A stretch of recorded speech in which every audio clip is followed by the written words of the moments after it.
వానాకాలంలో కురవాల్సిన వర్షాలు ఎండాకాలంలో దంచి కొడుతున్నాయి. అప్పటి వరకు మాడు పగలగొట్టిన ఎండలు ఉన్నట్లుండి మాయమై ఉరుములు మెరుపులతో వానలు కురుస్తున్నాయి. దీంతో పంటలు దెబ్బతింటున్నాయి. ముఖ్యంగా కూరగాయల పంటలకు అపార నష్టం సంభవిస్తోంది. దీనికి రబీ ఖరీఫ్ అంతరం తోడవడంతో కూరగాయల సాగు తగ్గిపోయింది. ఇదే అదనుగా తెలుగు రాష్ట్రాల్లో వీటి ధరలు మండిపోతున్నాయి.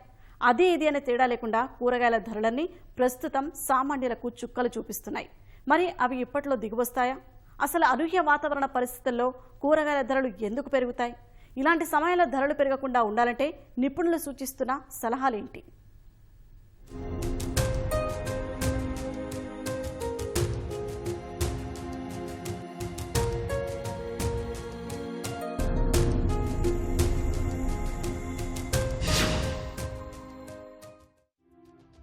మరో 5-6 రోజుల్లో రాష్ట్రంలోకి రుతుపవనాలు ప్రవేశిస్తాయి. రాబోయే వానాకాలంలో మంచి వర్షాలే కురుస్తాయని వాతావరణ శాఖ వెల్లడించింది.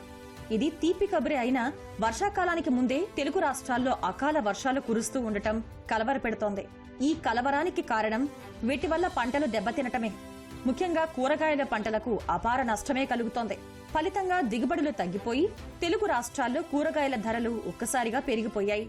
రైతు బజార్లు సహా బయట మార్కెట్లు అనే తేడా లేకుండా అన్ని చోట్ల కూరగాయల ధరలు సామాన్యుడి నడ్డి విరుస్తున్నాయి. దాదాపు ప్రతి ఒక్క దాని ధర మండిపోతోంది. గత 10 రోజుల్లో ఏకంగా 50%, మరికొన్ని 100% పెరగటంతో కూరగాయలు కొనలేక సామాన్యులు అల్లాడాల్సిన పరిస్థితి ఏర్పడింది. ఏ కూరగాయలు తీసుకున్నా కనీసం మాక్సిమం 50 నుంచి 150 వరకు ఉంది. అది సామాన్య మానవునికి జీవించడానికి చాలా కష్టం. ఎందుకంటే ఒక సామాన్య మానవుడు ఒక రోజు పనికి పోతే 500 రూపాయలు మాత్రమే వస్తుంది. 500లో అతను కూరగాయలకి దాదాపుగా 200 రూపాయలు పెట్టాల్సింది వస్తుంది ఫ్యామిలీని గడపాలంటే. కాబట్టి అతను ఇంకా లివింగ్ కాస్ట్, రెంట్లు అవన్నీ ఉంటాయి కాబట్టి బతకడానికి చాలా కష్టంగా ఉంది. ఈ ఓన్లీ మిర్చి తీసుకుంటే 80 నుంచి 90 రూపాయలు ఉంది. అదే టమోటా తీసుకుంటే 40 నుంచి 50 వరకు ఉంది. ఒక చిన్న కొత్తిమీర కట్ట 50 రూపాయల నుంచి 60 రూపాయలు చెప్తాను. మునక్కాయలు 50 నుంచి 60 చెప్తాను. ఏది తీసుకున్నా ఇట్లా ఏ కూరగాయ తీసుకున్నా మినిమం 50. కనీసం 500 పెట్టే ఒక బ్యాగు నిండా కూడా కూరగాయలు కాని పరిస్థితి ఉన్నది. ఇక్కడ ఏది ఎత్తుకున్నా కానీ టమాటాలు కానీ, క్యారెట్ కానీ, బీట్రూట్ కానీ ఏది ఎత్తుకున్నా అన్ని 100లో రేట్లు ఉన్నాయి. ఈ విధంగా సామాన్య ప్రజానీకం కూడా కనీసం కూరగాయలు, ఆకుకూరలు తినలేని పరిస్థితుల్లో మనము ఎగుతున్నాం. కూరగాయల్లో సామాన్యులు ఎక్కువగా వినియోగించేది టమాటా. అయితే దీని ధరలు రోజుల వ్యవధిలోనే ఊహించని విధంగా పెరిగిపోయాయి. మొన్నటి వరకు 100 రూపాయలకు 6 కేజీల టమాటా వచ్చేది. అయితే ఇప్పుడు రైతు బజార్లోనే వీటి ధర కేజీ 30 రూపాయలకు చేరుకుంది. బయట మార్కెట్లో అయితే 40 నుంచి 50 రూపాయలుంటోంది. బీన్స్ అయితే కేజీ 200 రూపాయలు దాటింది. బీరా, సొరకాయలు 60 రూపాయలకు పైగానే ఉంటున్నాయి. రైతు బజార్ ధర ప్రకారం టమాటా కేజీ 31 రూపాయలు, గుండు బీన్స్ ధర 155, గింజ చిక్కుడు 85, పచ్చకాకర 55, బెండకాయ 45, పచ్చిమిర్చి 50 రూపాయలు ఉంది. బహిరంగ మార్కెట్లో అయితే 10 నుంచి 20 రూపాయలు అధిక ధరలు ఉంటున్నాయి. ఆకుకూరల ధరల పరిస్థితి కూడా అలాగే ఉంది. ఉన్నట్లుండి పెరిగిన ధరలతో ముఖ్యంగా పేదలు వాటిని కొనలేని పరిస్థితి ఏర్పడింది. రాబోయే రోజుల్లో ఇంకా పెరుగుతాయి అనే ఆందోళన వ్యక్తమవుతోంది.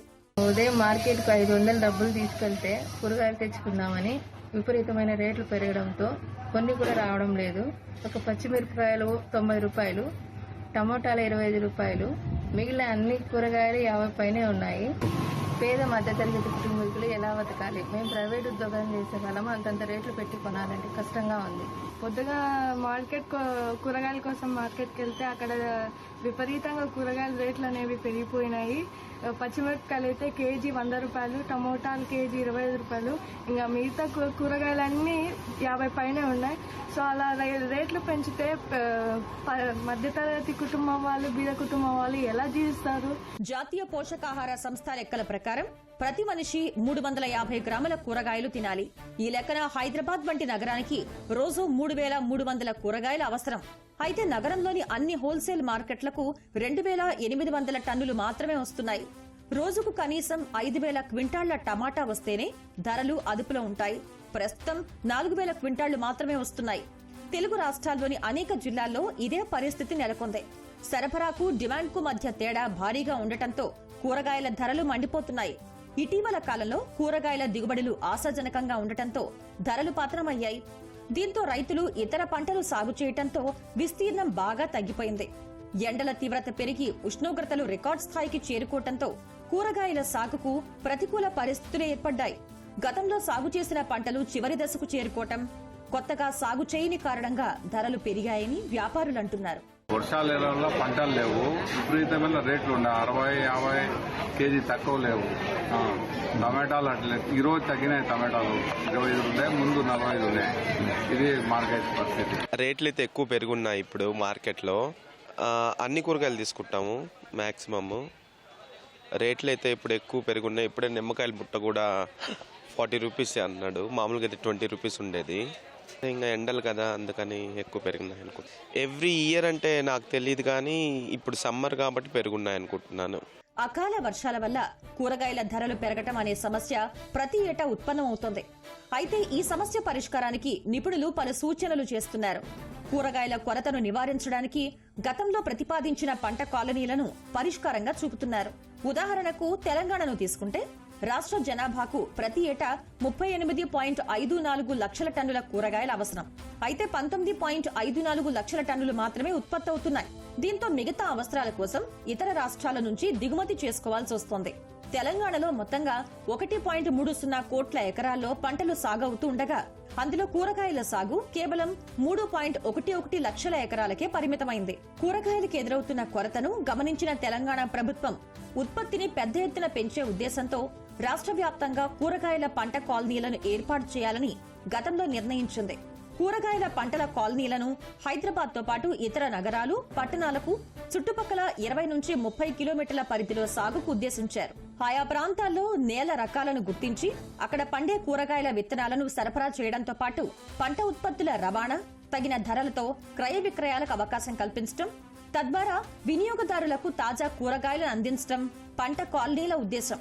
ఈ మేరకు 2016లో హైదరాబాద్ నగర శివార్లలోని ఇబ్రహీంపట్నం నియోజకవర్గంలో పైలట్ ప్రాజెక్టును ఎంపిక చేశారు.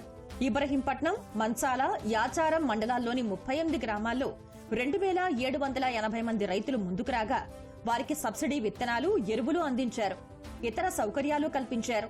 2 ఏళ్ల పాటు ఇది కొనసాగినా ఆ తర్వాత సబ్సిడీలు నిలిచిపోయాయి. రైతులకు ఆసక్తి తగ్గిపోయింది. 2016 డిసెంబర్లో ప్రాజెక్టు ప్రారంభమైన తర్వాత ప్రభుత్వం మరో 28 జిల్లాల్లో 111 మండలాలను గుర్తించి అక్కడ పంట కాలనీలను ఏర్పాటు చేయాలని తెలంగాణ ప్రభుత్వం భావించింది. అయితే పైలట్ ప్రాజెక్టు ఆశించిన ఫలితాలు ఇవ్వకపోవడంతో రాష్ట్ర వ్యాప్తంగా పంట కాలనీలు ప్రారంభం కాలేదు. తెలుగు రాష్ట్రాల్లో కూరగాయల ధరల కట్టడికి వ్యవసాయ నిపుణులు మరికొన్ని సూచనలు కూడా చేస్తున్నారు. ఇతర పంటల కంటే తక్కువ కాలంలో తక్కువ పెట్టుబడితో పండే పంటలు రైతులకు లాభదాయకమని, వారికి గిట్టుబాటు ధరలు కల్పించడంతో పాటు మార్కెటింగ్, రవాణా సౌకర్యాలు సమకూరిస్తే కూరగాయల సాగు వైపు మళ్లే అవకాశం ఉంటుందని సూచిస్తున్నారు. రవాణా ఖర్చుల్ని భరిస్తూ పంటను మార్కెట్లకు తరలించడం, అక్కడ దళారులు చెప్పిన ధరలకు ఇవ్వటం వల్ల లాభాలు దక్కటం లేదని పలువురు కూరగాయల రైతులు ఆవేదన వ్యక్తం చేస్తున్నారు. దీనికి తోడు వడగళ్లు, అకాల వర్షాలు శాపంగా మారుతున్నాయని వాపోతున్నారు. ప్రభుత్వం సబ్సిడీలు ఇస్తే కూరగాయల సాగు పెరిగే అవకాశం ఉంది. ఏటా అతివృష్టి, అనావృష్టి కారణంగా కూరగాయల పంటలు దెబ్బతిని రైతులు నష్టపోతున్నారు. ఆ సమయంలో పంట సాగుకు చేసిన అప్పులు అధికమై రైతులు అప్పుల ఊబిలో కూరుకుపోతున్నారు. అందువల్ల పాలకులు తమ ఆర్థిక ప్రగతికి ప్రోత్సాహం అందించాలని తెలుగు రాష్ట్రాల్లోని కూరగాయల రైతులు కోరుతున్నారు. కూరగాయల విత్తనాల ధరలు పెరగటం కూడా వాటి సాగు తగ్గడానికి కారణం. విత్తన ధరల పెరుగుదలకు అనుగుణంగా ప్రభుత్వాలు రాయితీలు పెంచడం లేదు. ప్రైవేటు వ్యాపారుల వద్ద విత్తనాలు కొనుగోలు చేస్తే అవి నాణ్యమైనవా లేక నాసిరకమైనవా అనేది తెలియటం లేదు. పంట చేతికొచ్చే వరకు నమ్మకం ఉండడం లేదు. ఆంధ్రప్రదేశ్లో రైతు భరోసా కేంద్రాల్లో కూరగాయల విత్తనాల పంపిణీ ఊసేలేదు. కర్ణుడి చావుకి కారణాలు అనేకం అన్నట్లు కూరగాయల ధరల పెరుగుదలకు కూడా లెక్కకు మిక్కిన కారణాలున్న నేపథ్యంలో ఈ సమస్య పరిష్కారానికి నిపుణుల సలహాలను పాటించడం, సరైన మార్కెటింగ్ విధానాలు అనుసరించడమే మార్గం. లేకుంటే సామాన్యుడి నిత్య ఆహారమైన కూరగాయల ధరలు ఇలా తరచూ పెరుగుతూనే ఉంటాయి. ఇక ధరలు ఇప్పట్లో తగ్గుతాయా అంటే ఖరీఫ్ పంటకాలం జూన్ నుంచి ఆరంభమవుతుంది. వర్షాలు వస్తే కూరగాయల సాగు సాధ్యమవుతుంది. ఆ తర్వాతే కూరగాయల ధరలు తగ్గే అవకాశం ఉంది.